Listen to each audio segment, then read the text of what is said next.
बनर्जी खुद, हमारी पार्टी की सुप्रीमो खुद आज रास्ते में उतरी है कि उस दोषी को फांसी मिले। हर कोई चाहता है उसको फांसी मिले, लेकिन आइन जो है, कोर्ट के आदेश के अनुसार उसको फांसी दिया जाता है। हम और आप रास्ता में लाके उसको फांसी नहीं दे सकते। जो इंडियन जुडिशरी है, जुडिशरी के हिसाब से हर कोई डिमांड कर रहा है, हम लोग भी डिमांड कर रहे हैं। आज ममता बनर्जी उसी डिमांड को लेकर रास्ते पे भी उतरेगी। बीजेपी से हम लोग को नैतिकता की पाठ हम लोग को सीखना नहीं है। बीजेपी क्या बोलता है, बीजेपी को पहले अगर ऐसा उनको इस्तीफा देना चाहिए तो पहले यूपी में उनका सीएम को देना चाहिए। जहां इतनी बड़ी घटना घट गई साबिर अली जी, सबसे पहले देश का प्रधानमंत्री को देना चाहिए। जहां इतनी बड़ी घटना घट गई, लेकिन हम लोग इस पे सियासत नहीं कर रहे, हम लोग इस पे राजनीति नहीं कर रहे। साबिर अली जी, जहां पर इतनी बड़ी घटना घट गई वहां पर रिपेयर के नाम पर तोड़फोड़ हुई, व्हाइट वॉश हुआ, क्या सबूत उससे मिटे नहीं होंगे? मैं आपको गारंटी के साथ बता रहा चाहता हूँ कि कलकत्ता पुलिस बहुत अच्छा से काम कर रहा था, लेकिन क्योंकि अब सीबीआई के हाथ में चले गया तो इसमें अभी टिप्पणी करना सही नहीं है। सीबीआई उसकी जांच करेगी और दोषी और भी जो लोग दोषी होगा। रात में पहुंची हुई भीड़ कौन थी? रात में पहुंची हुई भीड़ कौन थी? फांसी की डिमांड करते, किसी एक की नहीं। रात में पहुंची हुई भीड़ कौन थी? कह दिया, लेकिन हम एक चीज आपको कहेंगे, जो प्रोटेस्ट होना ठीक है, एक लड़की के साथ घटना घटा है। साबिर अली जी, रात में पहुंची हुई भीड़ कौन थी?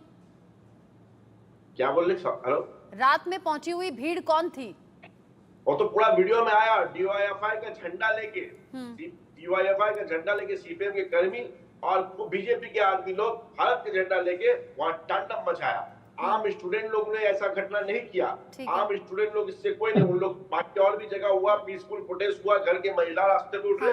इस प्रोटेस्ट को भी सब कोई समर्थन करता है, ठीक है, शांतिपूर्वक प्रोटेस्ट हो। बात तो सही है, 10 अगस्त को घटना घटती है, लेकिन आखिर ऐसा क्यों हो जाता है? 14 अगस्त की रात में भीड़ इतने ज्यादा उग्र होकर आती है और अस्पताल में तोड़फोड़ करती है। ऐसा लगता है इंटेंशनली वो आ रहे हैं, तोड़फोड़ कर रहे हैं। रत्नाकर जी, पश्चिम बंगाल में ये जो कुछ हुआ है, दुखद लगता है जब जब इस तरह की घटनाएं होती हैं और कोरी सियासत इस पर होती है। बजाय कि सेंसिटिव रहने के, बजाय कि इस मामले में इंसाफ की मांग करने के, सभी पार्टियां ऐसा लग रही है कि सिर्फ अपने अपने फायदे में बयानबाजी कर रही हैं। देखिए रचना जी, सबसे पहले तो मैं यही कहूंगा कि बंगाल की जो घटना हुई है, निश्चित रूप से वो मानवता को शर्मसार करने वाली घटना है। और पश्चिम बंगाल में यह घटना, इस तरह की घटनाओं की पुनरावृत्ति बार बार होती है। जिस पश्चिम बंगाल में एक महिला मुख्यमंत्री 13 साल से हैं और 11 महिला सांसद हैं, उस जो ये कहते हैं कि हम माँ, माटी और मानुष के लिए लड़ाई लड़ते हैं, वहां पे पश्चिम बंगाल में महिलाओं के साथ इस तरह से, माताओं के साथ, बहनों के साथ इस तरह से अगर घटना घटित होती है तो निश्चित रूप से यह लॉ एंड ऑर्डर के ऊपर प्रश्न खड़ा होता है, मुख्यमंत्री के ऊपर प्रश्न खड़ा होता ही है। साफ तौर से देखा गया है कि जिस तरह से साक्ष्यों को मिटाने का प्रयास किया गया है, जिस तरह से उनके माता पिता को रेप के बाद 3 घंटे तक महिला जो ट्रेनी डॉक्टर की हत्या हुई थी रेप के बाद, उसको मिलने नहीं दिया गया, और वहां पे पुलिस प्रशासन और जो वहां के उनके कार्यकर्ता हैं वो जिस तरह से साक्ष्य को मिटाने की कोशिश कर रहे हैं, यह साफ दर्शाता है कि पश्चिम बंगाल की सरकार कहीं न कहीं आतताइयों से मिली हुई है, दुराचारियों से मिली हुई है और मिल करके इसका जो है सबूत मिटाने का काम कर रही है, लीपापोती का काम कर रही है। और आज देख रही है मुख्यमंत्री भी किस तरह से राम के नाम को अपमानित करके और आरोप भाजपा। रत्नाकर जी, आप कह रहे हैं कि मुख्यमंत्री मिली हुई है और ये पूरी जो घटना है उसे आप राजनीतिक एंगल दे रहे हैं, और आप कह रहे हैं अगर पश्चिम बंगाल में यूं एक ट्रेनी डॉक्टर के साथ हुआ है तो इसमें सीधे तौर पर मुख्यमंत्री जिम्मेदार है। ठीक, अब मैं आपसे पूछ लेती हूं, पश्चिम बंगाल में ट्रेनी डॉक्टर के साथ रेप हुआ, हत्या हुई, आप कह रहे हैं मुख्यमंत्री जिम्मेदार है। उत्तराखंड में सेम ऐसा हुआ है, एक नर्स के साथ रेप हुआ है, गला दबाकर उसकी हत्या कर दी गई, वहां भी ऐसी मांग करेंगे आप? रचना जी देखिए, सबसे पहले तो मैं आपके प्रश्न का सीधा और सटीक जवाब देता हूं। कहीं पे भी देश में इस तरह का कोई दुराचारी अगर किसी के साथ दुराचार करता है तो निश्चित रूप से उसको सजा मिलनी चाहिए और फांसी से वो तो मिलेगी, वो हमारी मंशा रहती है। अपराधी तो पकड़ा ही जाए, लेकिन जो मुख्यमंत्री का इस्तीफा आप मांग रहे हैं। मैं आपका प्रश्न समझ गया, मुझे थोड़ा सा समय दीजिए, मैं उत्तर दे लूं पूरी तरह से। लेकिन जहां पर भाजपा शासित राज्यों की बात है, कोई अपराधी इस तरह की घटना करता है तो हम उसको बचाने की कोशिश नहीं करते।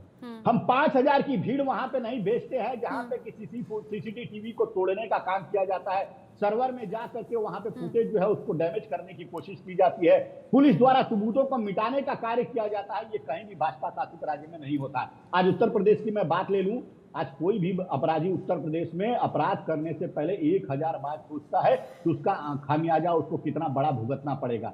तो ये लॉ एंड ऑर्डर होता है जो पश्चिम बंगाल की सरकार पूरी तरह से नाकाम हो चुकी है लॉ एंड ऑर्डर को मेंटेन करने में। आप पूर्ववत की घटना ले लीजिए, शाहजहां जो संदेश खाली वाली घटना थी उसमें शाहजहां शेख को एक काम करती करने में कितना टाइम लगा। डॉक्टर फदालिम जी को भी मैं इसमें इन्वॉल्व कर लेती हूँ, क्योंकि लगातार बीजेपी और सीपीआईएम के जो नेता हैं वो टीएमसी को घेर रहे हैं और ममता बनर्जी से इस्तीफे की मांग कर रहे हैं।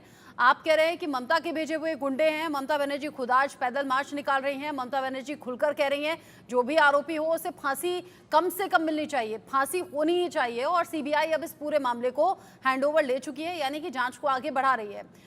डॉक्टर फदालिम जी, जिस तरीके से अभी तक का घटनाक्रम है, चूंकि पहले प्रोटेस्ट चल रहा था, घटना घटती है, ट्रेनी डॉक्टर जिनमें कि लड़के भी लड़कियां भी दोनों थे, और इनफैक्ट देश भर में प्रदर्शन शुरू होते हैं।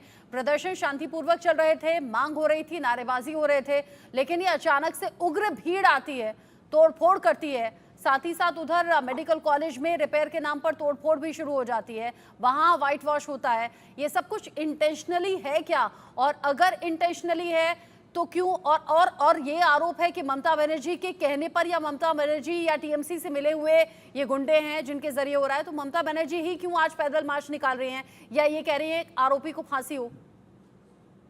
देखिए, दो चीजें हैं इसमें। पहली बात तो ये है कि घटना स्थल में जो घटना घट रही है, और दूसरी बात है तृणमूल कांग्रेस पार्टी और ममता बनर्जी राजनीतिक सिद्धांत। घटना स्थल में जो घटना घट रही है इसका क्रम आपको समझना पड़ेगा। सर्वप्रथम 9 तारीख अगस्त को जब लड़की के शव बरामद हुई उनके डिपार्टमेंट के सेमिनार हॉल में, उसके साक्षी जो थे वो डॉक्टर थे।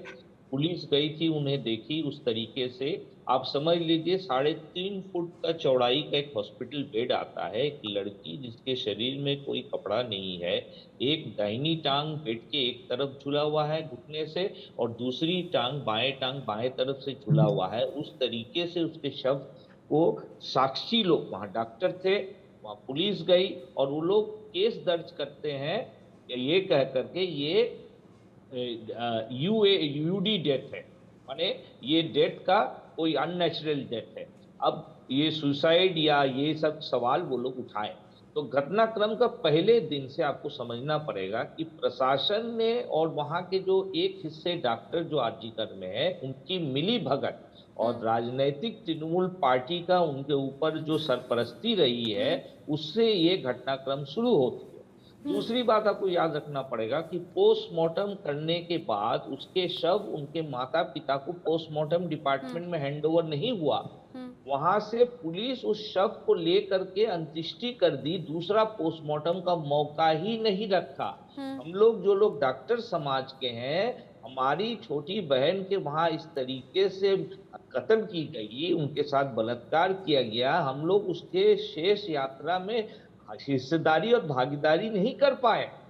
आपको समझना पड़ेगा ये घटनाक्रम पड़ता है। हाँ। और 13 तारीख को जब दोपहर को हाई कोर्ट की जज कहती है, यानी आप कह रहे हैं कलकत्ता पुलिस, मैं घटनाक्रम तो आपको समझा रहा हूँ, यानी आप कह रहे हैं कि शुरुआत से ही इस मामले को दबाने की कोशिश हुई और अब कुछ बड़े लोगों का या नेताओं का हाथ इसमें हो सकता है। दो और बिंदुओं पर आपका नजर डालना चाहता हूँ। 13 तारीख को जब सीबीआई को हैंडओवर किया केस हाईकोर्ट ने, उसी शाम को बिना लिखित ऑर्डर के उस फ्लोर में, जो फ्लोर क्राइम सीन का हिस्सा है, स्वास्थ्य विभाग और पीडब्ल्यूडी के लोग दीवार तोड़ना स्टार्ट करते हैं, फर्श में लगी हुई टाइल्स को उखाड़ना स्टार्ट करते हैं, उसके क्राइम सीन को बदलने की पूरी कोशिश। आपने जो रिपेयर के नाम पर जो तोड़फोड़ है, इसलिए भी सबूत मिटाने का यहाँ पर सीधे तौर पर अंदेशा सामने आ रहा है। मेरे साथ में अजीत मंडोला जी भी हैं। आप सब पॉलिटिकल पार्टी के नेताओं को मैंने सुन लिया, एक वरिष्ठ पत्रकार को सुनना भी जरूरी है। इधर कोलकाता में रेप और मर्डर कांड हो जाता है, उधर उत्तराखंड में भी सेम इसी तरीके का एक केस सामने आया है। अजीत मंडोला जी, बड़ा दुखद लगता है जब बतौर पत्रकार हम इस तरह की खबरों को सियासत के तौर पर देखते हैं, इस पर सियासत होती है, लेकिन यहाँ शुरुआत से ऐसा कुछ लग रहा है क्योंकि कहीं ना कहीं पुलिस विभाग से जुड़ा हुआ ये संजय रॉय नाम का आरोपी है, लेकिन पोस्टमार्टम रिपोर्ट ये भी कह रही है कि ये साबित होता है कि एक से ज्यादा लोग थे इस पूरी घटना में।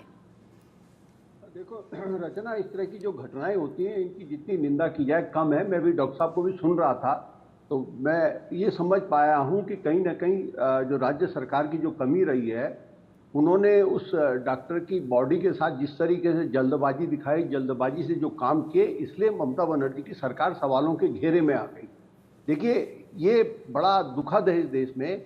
अभी मैं बीजेपी के प्रवक्ता बैठे हैं, ये अभी सवाल उठा रहे थे बंगाल में और उत्तराखंड का, जब आपने सवाल किया कि एक नर्स के साथ वहाँ पे रेप हुआ है। उत्तराखंड का एक बड़ा चर्चित कांड है, अगर आपके बीजेपी के प्रवक्ता को याद हो, अंकिता भंडारी हत्याकांड। वो भी बड़ा खतरनाक कांड हुआ है उत्तराखंड में, क्योंकि उसमें कई ताकतवर लोग शामिल थे, इसलिए वहाँ की सरकार ने उस मामले में कुछ नहीं होने दिया। अब देखिए, अब बंगाल में ये इस देश का दुर्भाग्य है ये कि राजनीतिक दल जो हैं, एक घटना घट गई, बहुत निंदनीय घटना है, उस आदमी को फांसी होनी चाहिए, जो भी लोग हैं उसमें फांसी होनी चाहिए। लेकिन ये जो जिस तरीके से तोड़ फोड़, प्रदर्शन, हिंसा, ये जो रास्ता है ना, ये बड़ा खतरनाक है। ये बात छोटी सी है, लेकिन ये छोटी सी तिल का ताड़ बन जाएगी। देखिए, ये मैं इस बात से तो सहमत हूँ कि सत्ताधारी पार्टी कभी ये काम नहीं कराएगी। ये कहना कि सत्ताधारी पार्टी जाके वहाँ तोड़ फोड़ कराएगी, हिंसा कराएगी, कोई भी सत्ताधारी पार्टी ऐसा कभी नहीं करा सकती। नंबर एक, मैंने निर्भया हत्याकांड देखा है। निर्भया हत्याकांड तो आपने भी देखा होगा, दिल्ली का। पूरे देश में एक आक्रोश और एक जन आंदोलन लगा था कि इसके बाद इस देश में क्या कहते हैं, ये घटनाएं रुक जाएंगी, सत्ता बदल गई, कांग्रेस हट गई, कांग्रेस की सबसे दुर्गति, सबसे बड़ी हार, उससे मतलब ऐसी घटनाएं घटी जो कि एक बड़ा कारण बन गई। लेकिन कानून बन गए, तमाम चीजें हो गई, लेकिन न जाने क्यों, कहां पर ये चूक हो रही है, क्यों राजनीति होती है इस मामले में। इस मामले में तो सबको मिलकर, सामूहिक दलों को जाके वहां मिलना चाहिए और इसमें कहना चाहिए कि भाई इस आदमी जो भी है, इसका 1 महीने के अंदर सीबीआई 15 दिन के अंदर फैसला करे, एक तुरंत एक फास्ट ट्रैक कोर्ट बिठाए और जो भी फैसला होना हो। लेकिन ये बयानबाजी, इधर से बीजेपी बयान करेगी, उधर से यही सबसे ज्यादा दुखद लगता है। और आपने बहुत पॉइंट की बात कही है कि जो सत्ताधारी पार्टी है वो ही अपने राज्य में यूं हुड़दंग या उपद्रव या हिंसा क्यों करवाएगी। इसके पीछे कौन सा हाथ है, किसका हाथ है, क्यों इस मामले को शुरुआत से लेकर अब तक दबाने की कोशिश हुई, जैसे आरोप लग रहे हैं। और अगर आप जो पोस्टमार्टम रिपोर्ट इशारा करिए, 1 से ज्यादा लोग हैं, तो संजय रॉय के अलावा और है कौन। सीबीआई को तह तक जाना होगा, इस मामले का खुलासा होगा। तो उधर बीजेपी चक्का जाम कर रही है, इधर ममता बनर्जी आज पैदल मार्च करने वाली हैं। सियासत भी हम देख रहे हैं, जांच से जुड़ा जो अपडेट होगा आगे दर्शकों तक पहुंचाएंगे। आप सभी का मेरे साथ में जुड़ने के लिए, इस खबर पर अपनी राय रखने के लिए बहुत बहुत शुक्रिया। कोलकाता की एक घटना शर्मनाक है, लेकिन शर्मनाक इस घटना पर चर्चा चल ही रही थी। उत्तराखंड में भी सेम ऐसा ही एक केस सामने आ गया, बड़ा दुखद लगता है। अभी देश भर में जो डॉक्टर्स हैं वो नाराज हैं, हड़ताल जारी है। एक छोटा सा ब्रेक, यहाँ पर लौटेंगे।